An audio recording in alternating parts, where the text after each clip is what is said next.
देवशयनी एकादशी व्रत कथा। जय श्री कृष्णा, राधे राधे।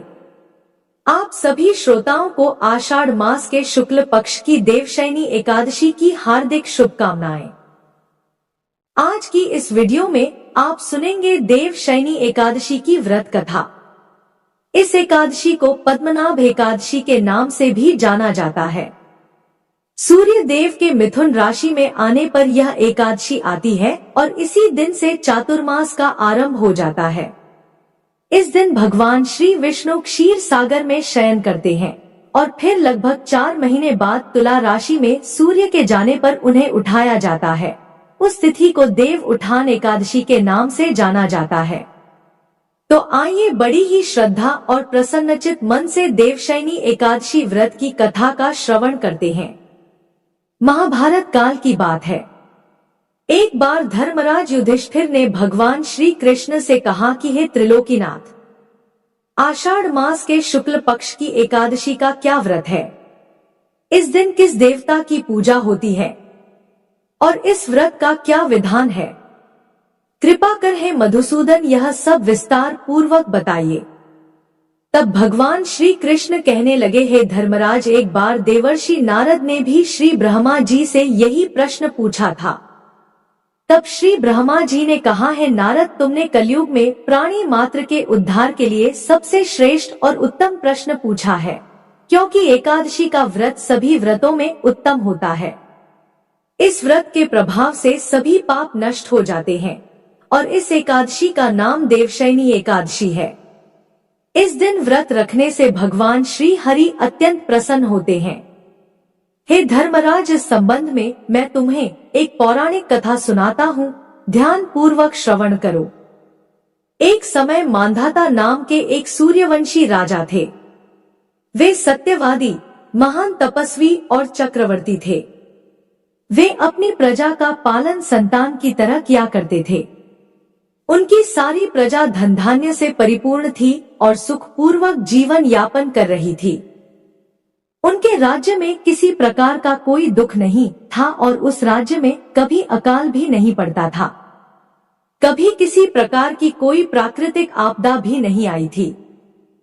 परंतु ना जाने क्यों उनसे देव रुष्ट हो गए। ना मालूम राजा से क्या भूल हो गई कि एक बार उनके राज्य में भीषण अकाल पड़ गया और प्रजा अन्न की कमी के कारण अत्यंत दुखी रहने लगी। राज्य में होने वाले सभी यज्ञ बंद हो गए। काल पीड़ित प्रजा एक दिन दुखी होकर अपने राजा के पास जाकर प्रार्थना करने लगी कि हे राजन, समस्त संसार की सृष्टि का मुख्य आधार वर्षा है और इसी वर्षा के अभाव में राज्य में भीषण अकाल पड़ गया है और अकाल से प्रजा भूख से मर रही है। हे नरेश, आप कोई ऐसा उपाय कीजिए जिससे हम लोगों का कष्ट दूर हो सके। अगर जल्दी ही इस अकाल से मुक्ति ना मिली तो विवश होकर प्रजा को किसी दूसरे राज्य में शरण लेनी पड़ेगी। प्रजाजनों की बात और दुख सुनकर राजा कहने लगे, आप लोग सत्य कह रहे हैं कि वर्षा न होने से आप सभी बहुत दुखी हैं। राजा के पापों के कारण ही प्रजा को कष्ट भोगना पड़ता है। मैं बहुत सोच विचार कर कह रहा हूँ, परंतु फिर भी मुझे अपना कोई दोष नहीं दिखाई दे रहा। आप लोगों के कष्ट को दूर करने के लिए मैं बहुत उपाय कर रहा हूँ, परंतु आप चिंतित मत होइए। मैं इसका कोई ना कोई उपाय अवश्य ही ढूंढ निकालूंगा। राजा के वचनों को सुनकर प्रजाजन वहां से चले गए।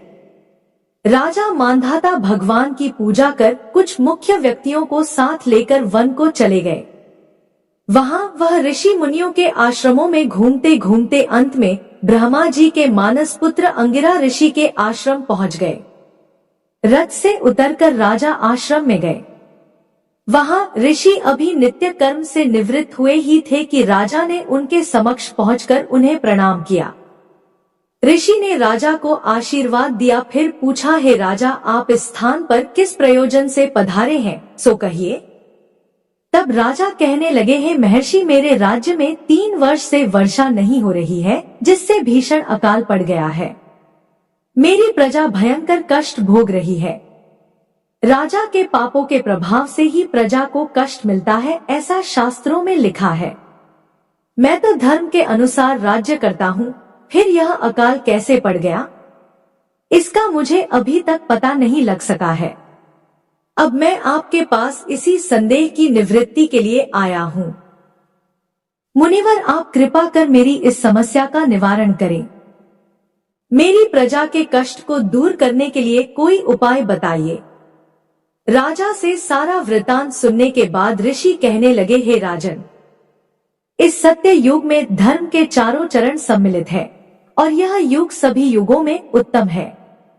इस युग में केवल ब्राह्मण को ही तप करने तथा वेद पढ़ने का अधिकार है, किंतु आपके राज्य में एक शूद्र तपस्या कर रहा है। इसी दोष के कारण आपके राज्य में वर्षा नहीं हो रही है। यदि आप प्रजा का कल्याण करना चाहते हैं तो शीघ्र ही उस शूद्र का वध कर दीजिए। जब तक आप यह कार्य नहीं कर लेते तब तक आपका राज्य अकाल की पीड़ा से कभी मुक्त नहीं हो सकता। ऋषि के वचनों को सुनकर राजा कहने लगे, हे मुनि श्रेष्ठ, मैं उस निरपराध तप करने वाले शूद्र को नहीं मार सकता, क्योंकि किसी निर्दोष मनुष्य की हत्या करना मेरे नियमों के सर्वथा विरुद्ध है और मेरी आत्मा इसे किसी भी स्थिति में स्वीकार नहीं करेगी।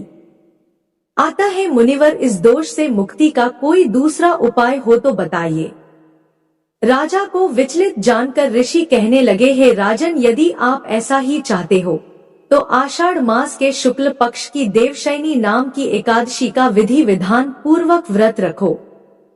इस व्रत के प्रभाव से तुम्हारे राज्य में वर्षा होगी और प्रजा भी पूर्व की भांति सुखी हो जाएगी, क्योंकि इस एकादशी का व्रत समस्त सिद्धियों को देने वाला है और कष्टों से मुक्ति करने वाला है। ऋषि के इन वचनों को सुनकर राजा अपने नगर को वापस आ गए और विधि विधान पूर्वक देवशयनी एकादशी का व्रत किया। इस व्रत के प्रभाव से फिर राजा के राज्य में खूब वर्षा हुई और प्रजा को अकाल से मुक्ति मिल गई। देवशयनी एकादशी को पद्मा एकादशी भी कहते हैं। इस व्रत को रखने से भगवान श्री विष्णु अत्यंत प्रसन्न होते हैं। इस कथा का सार यह है कि अपने कष्टों से मुक्ति पाने के लिए कभी भी किसी भी हाल में किसी दूसरे का बुरा नहीं करना चाहिए। अपनी शक्ति से और भगवान पर पूर्ण श्रद्धा और आस्था रखकर संतों के कहे अनुसार सत्कर्म करने से बड़े कष्टों से सहज ही मुक्ति मिल जाती है। भगवान श्री हरि देवशयनी एकादशी के दिन ही पाताल लोक में योग निद्रा में क्यों जाते हैं, इस बारे में भी पुराणों में एक बहुत ही सुंदर कथा प्रचलित है। जिस कथा के अनुसार इसी एकादशी के दिन भगवान श्री हरि ने शंखासुर नाम के व्यक्ति का वध किया था, जिसके बाद भगवान श्री हरि इसी दिन से आरंभ करके 4 मास तक क्षीर सागर में शयन करते हैं और कार्तिक शुक्ल एकादशी को जागते हैं। एक अन्य कथा के अनुसार भगवान श्री हरि वामन रूप में दैत्य बाली से यज्ञ में 3 पग दान के रूप में मांगते हैं, तो वह पहले पग में समस्त दिशाओं सहित संपूर्ण पृथ्वी और आकाश को नाप लेते हैं। दूसरे पग में उन्होंने स्वर्ग को नाप लिया और तीसरा पग रखने के लिए जब कुछ भी शेष नहीं बचा तो बाली ने अपना सर रखते हुए निवेदन किया कि हे प्रभु, आप अपना तीसरा पग मेरे शीश पर रखें। बाली के इस दान और समर्पण से प्रसन्न होकर भगवान श्री हरि ने बाली को पाताल का अधिपति बना दिया और वर मांगने के लिए कहा। बाली ने कहा, प्रभु आप सदा मेरे महल में ही रहे, यही मुझे चाहिए। अब भगवान विष्णु बाली को दिए हुए वचन के बंधन में बंध चुके थे। ऐसे में जब भगवान विष्णु पाताल लोक में निवास करने लगे तो माता लक्ष्मी जी, जो भगवान श्री हरि की पत्नी है, वे बहुत दुखी हुई। इधर सृष्टि के संचालन कार्य में भी बाधा आने लगी। तब भगवान विष्णु के अनुपस्थित रहने के कारण माता लक्ष्मी बहुत दुखी हुई और उन्होंने बाली को अपना भाई बनाया। बाली से भगवान को वचन मुक्त करने का अनुरोध किया। तब इसी दिन से भगवान विष्णु वर का पालन करते हुए, वचन का पालन करते हुए 4 महीने तक अर्थात देवशयनी एकादशी से लेकर देव उठनी एकादशी तक पाताल लोक में निवास करते हैं। अतः देवशयनी एकादशी को सौभाग्य की एकादशी के नाम से भी जाना जाता है और मोक्ष की इच्छा रखने वाले मनुष्यों को इस एकादशी का व्रत अवश्य ही करना चाहिए। बोलिए श्री हरि विष्णु जी की जय। अब सुनिए एकादशी माता की कथा। अब आइए श्रवण करते हैं समस्त पापों का नाश करने वाली भगवान श्री हरि विष्णु की सच्ची कथा, जिसे सुनने मात्र से दुख दारिद्र्य समाप्त हो जाता है। कन्नौज में एक ब्राह्मण रहता था, उसका नाम अजामिल था। यह अजामिल बड़ा शास्त्रज्ञ था, शील, सदाचार और सद्गुणों का तो यह खजाना ही था। ब्रह्मचारी, विनयी, जितेंद्रिय, सत्यनिष्ठ, मंत्रवेत्ता और पवित्र भी था। इसने गुरु, संत महात्माओं सबकी सेवा की थी। एक बार अपने पिता के आदेशानुसार वन में गया और वहां से फल फूल, समिधा तथा कुश लेकर घर के लिए लौटा। लौटते समय इसने देखा कि एक व्यक्ति मदिरा पीकर किसी वेश्या के साथ विहार कर रहा है। वेश्या भी शराब पीकर मतवाली हो रही है। अजामिल ने पाप किया नहीं, केवल आंखों से देखा और काम के वश हो गया। अजामिल ने अपने मन को रोकने की बहुत कोशिश की, लेकिन नाकाम रहा। अब यह मन ही मन उसी वेश्या का चिंतन करने लगा और अपने धर्म से विमुख हो गया। अजामिल सुंदर सुंदर वस्त्र, आभूषण आदि वस्तुएं जिनसे वह प्रसन्न होती ले आता। यहाँ तक कि इसने अपने पिता की सारी संपत्ति देकर भी उसी कुलटा को रिझाया। यह ब्राह्मण उसी प्रकार की चेष्टा करता जिससे वह वेश्या प्रसन्न हो।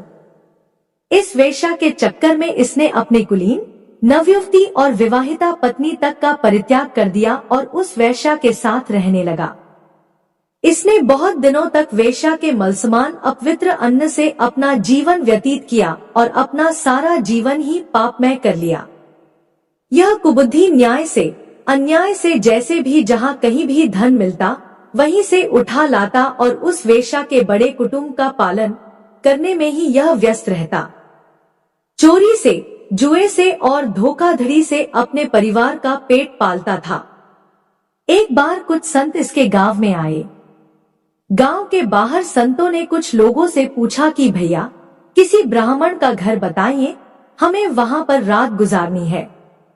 इन लोगों ने संतों के साथ मजाक किया और कहा, संतों, हमारे गांव में तो एक ही श्रेष्ठ ब्राह्मण है जिसका नाम है अजामिल, और इतना बड़ा भगवान का भक्त है कि गांव के अंदर नहीं रहता, गांव के बाहर ही रहता है।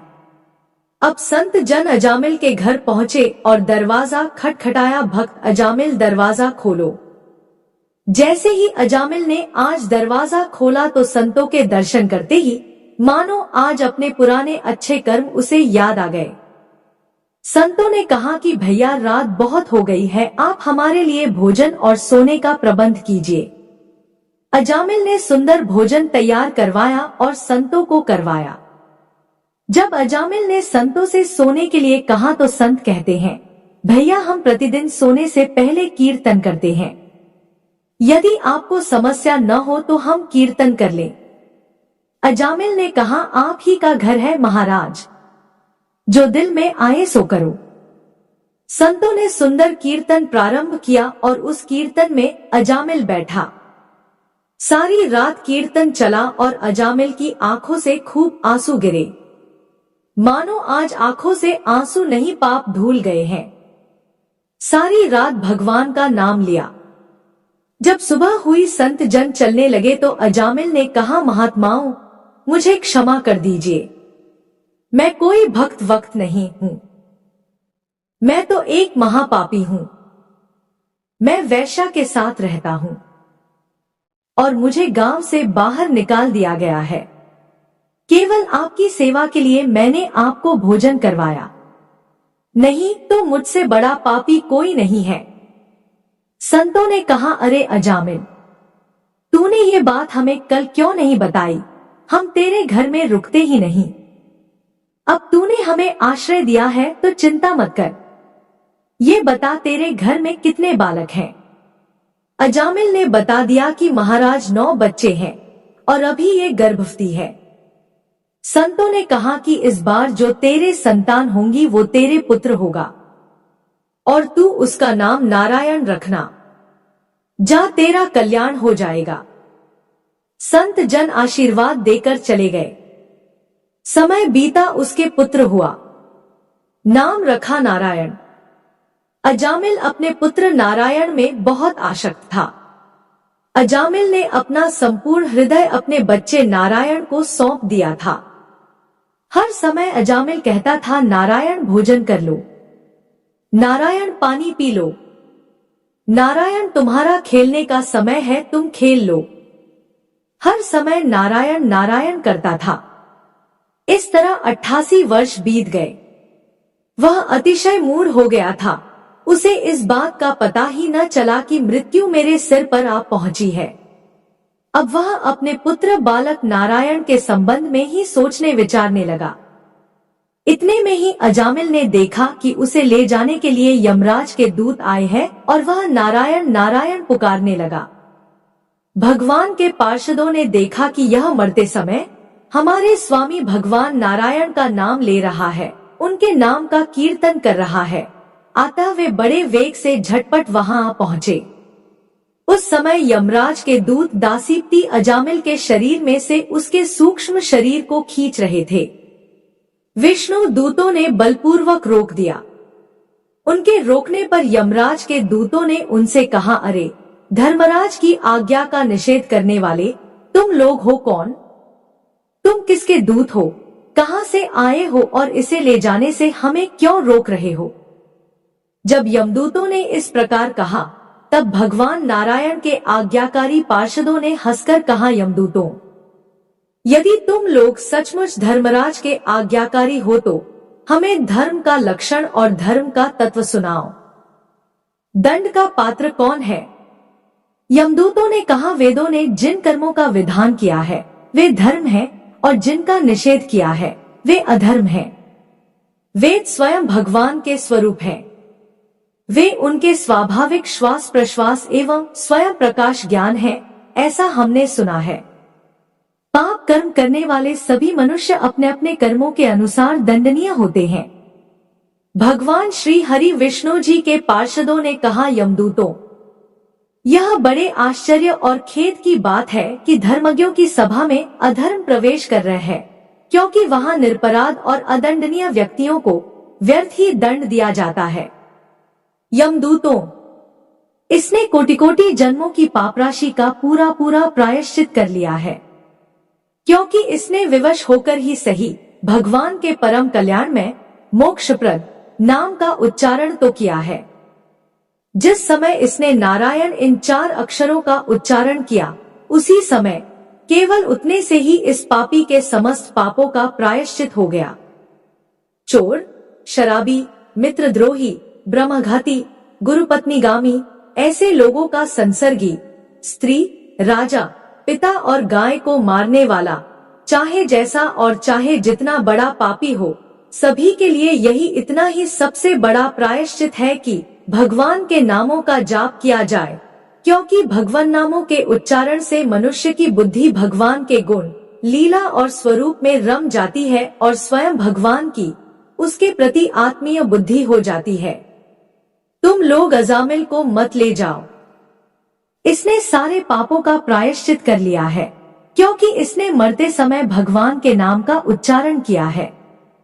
इस प्रकार भगवान के पार्षदों ने भागवत धर्म का पूरा पूरा निर्णय सुना दिया और अजामिल को यमदूतों के पास से छुड़ाकर मृत्यु के मुख से बचा लिया।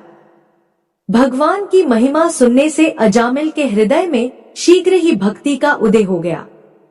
अब वह अपने पापों को याद करके बड़ा पश्चाताप करने लगा।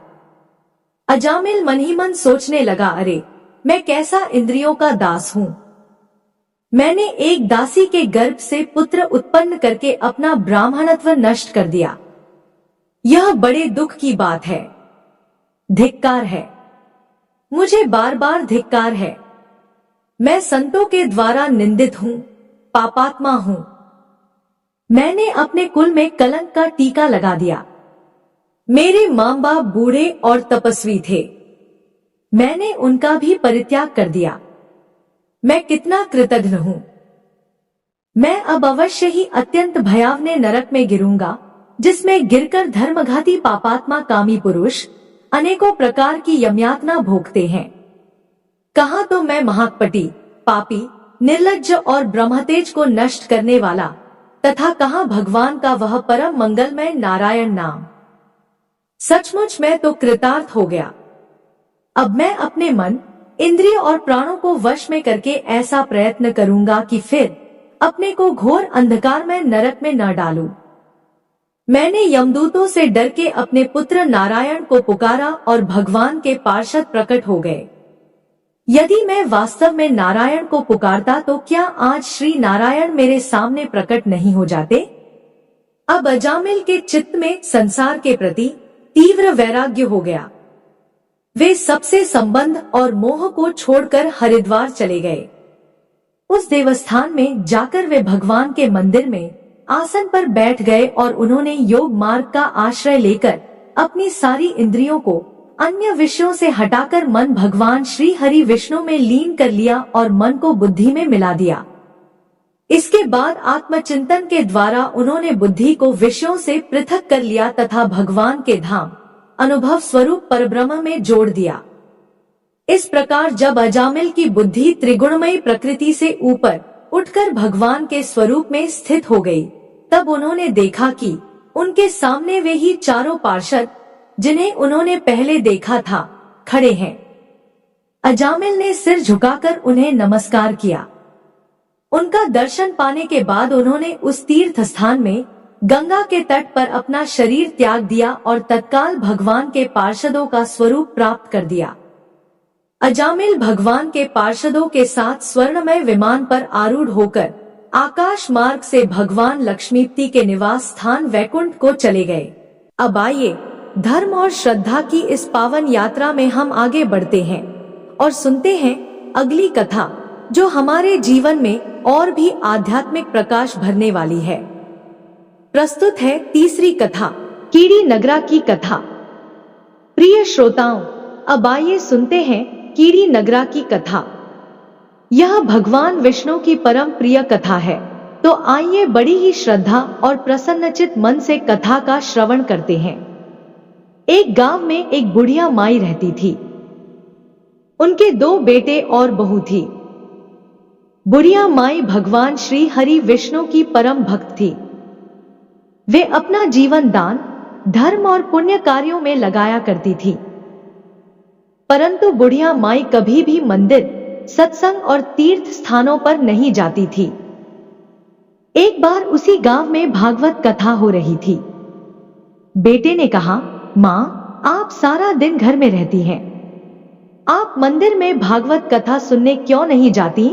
बुढ़िया माई ने बेटे का मन रखने के लिए कह दिया कि आज जाऊंगी, परंतु वह नहीं गई।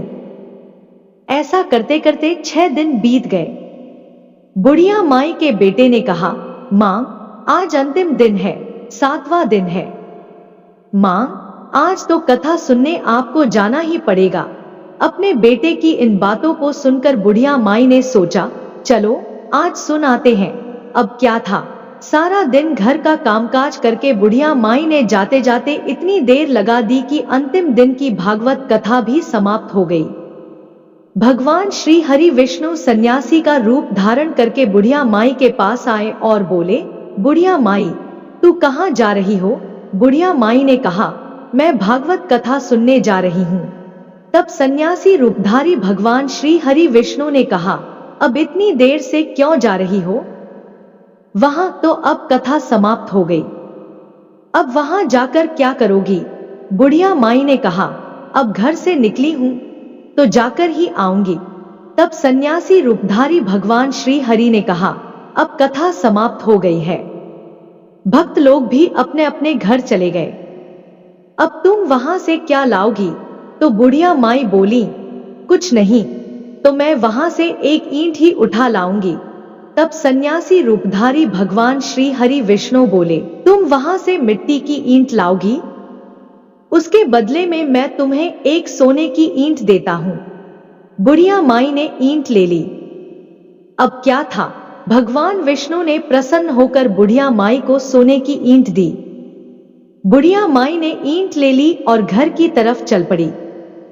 वह विचार करने लगी, यदि यह ईंट मैं घर ले जाऊंगी तो बेटे बहुत झगड़ा करने लगेंगे, इसीलिए घर के आंगन में बाहर ही बुढ़िया माई ने वह ईंट जमीन में गाड़ दी। परंतु अब बुढ़िया माई का ध्यान उस ईंट पर ही रहने लगा।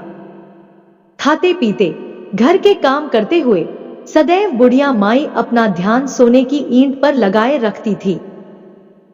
जहां बुढ़िया माई ने ईंट को जमीन के अंदर गाड़ रखा था, वहीं पर वे सदैव बैठी रहती थी। तो बहू बेटों ने एक दिन पूछा, माँ, पूरे दिन घर के आंगन में क्या करती रहती हो? बुढ़िया माई ने कहा, मैं इधर से आने जाने वालों को देखती रहती हूँ। अब क्या था, एक दिन बुढ़िया माई मर गई। यमराज के यमदूत बुढ़िया माई को ले जाने आए। बुढ़िया माई को लेकर धर्मराज जी के पास पहुंचे। धर्मराज जी को सारी बात बताई। धर्मराज जी ने बुढ़िया माई को कुतिया की योनि दे दी। बुढ़िया माई कुतिया बनकर उसी पेड़ के नीचे बैठी रहती थी। बुढ़िया माई की बहू ने कहा, इस कुतिया को यहां से भगाओ, नहीं तो यह बच्चों को काट लेगी। तो बेटे ने उसकी पीठ पर एक जोरदार लकड़ी मारी। बुढ़िया माई उस लकड़ी के आघात को सह नहीं सकी और कुतिया रूपी बुढ़िया माई मर गई। मरकर वह सर्प की योनि में चली गई। अब अगले जन्म में वह सर्प बन गई। अब सर्प बनने के बाद भी बुढ़िया माई उसी आंगन में, उसी सोने की ईंट के पास बैठी रहती थी। आंगन में सर्प देखकर बेटों और बहू ने सोचा कि यह सर्प किसी को काट न ले। इसी डर से उन्होंने उसे मारने की कोशिश की और उस सर्प को मार डाला। फिर बुढ़िया माई मरकर धर्मराज जी के पास पहुंची। अब धर्मराज जी ने बुढ़िया माई को चींटी यानी कीड़ी का रूप दे दिया और उन्हें कीड़ी नगरा बना दिया। आंगन में कीड़ी नगरा हो गया। वहां ढेर सारी चींटियां रहने लगी। अब घर वाले बहुत परेशान हो गए। चींटियों के चलते घर वाले भोजन भी नहीं बना पा रहे थे और मन ही मन सोचने लगे, आखिर यह क्या हो रहा है? हमारे घर में यह सब चीजें क्यों हो रही हैं? इसी जगह पर पहले कुत्ता बैठता था, फिर इसके बाद सर्प बैठने लगा और अब यहाँ कीड़ी नगरा बन गया। यह सब सोचकर बहू बेटे बहुत परेशान हो गए। चींटियों की वजह से उनके घर में रहना भी मुश्किल हो गया। अब यह सोचकर बहू बेटे मन ही मन भगवान विष्णु का स्मरण करने लगे। तब भगवान श्री हरि विष्णु सन्यासी का रूप धारण करके वहां आए और बोले, कुछ खाने को दे दो। तो घर वालों ने कहा, महाराज, हमने खाने को कुछ भी नहीं बनाया क्योंकि हमारे घर में कीड़ी नगरा हो गया है। आप ही इसका कुछ उपाय बताइए। तब सन्यासी महाराज ने आंगन में उस कीड़ी नगरा के पास खुदाई की और सोने की ईंट निकाली।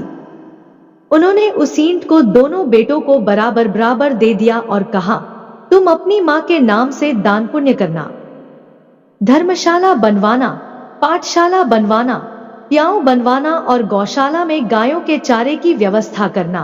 परंतु दोनों बेटे आपस में झगड़ने लगे, तू दान कर, तू दान कर। किसी ने भी बुढ़िया माई के नाम से कोई दान नहीं किया। इस कारण कीड़ी नगरा वहां उसी रूप में स्थापित रहा। कुछ दिन बाद सन्यासी वापस आए और बुढ़िया माई के बेटों से कहा, वह सोने की ईंट के टुकड़े लाओ और उन्हें बेचकर जो धन मिले उसे अपनी मां के नाम से दान पुण्य करो। इस कीड़ी नगरा पर शक्कर और आटा डालो। तुम ऐसा करोगे तो तुम्हारी मां को मोक्ष प्राप्त होगा और तुम्हारे घर से कीड़ी नगरा चला जाएगा। प्रिय भक्त गणों, उन दोनों बेटों ने वैसा ही किया। तब जाकर उस बुढ़िया माई को मोक्ष मिला और उन बेटों के घर से कीड़ी नगरा चला गया। जो व्यक्ति प्रतिदिन सुबह आटा और शक्कर कीड़ी नगरा पर डालता है, वह सदैव धनवान, पुत्रवान और सुख शांति से जीवन यापन करता है। उसके घर में कभी कोई कष्ट नहीं आता। उसका जीवन सदा आनंदमय होता है।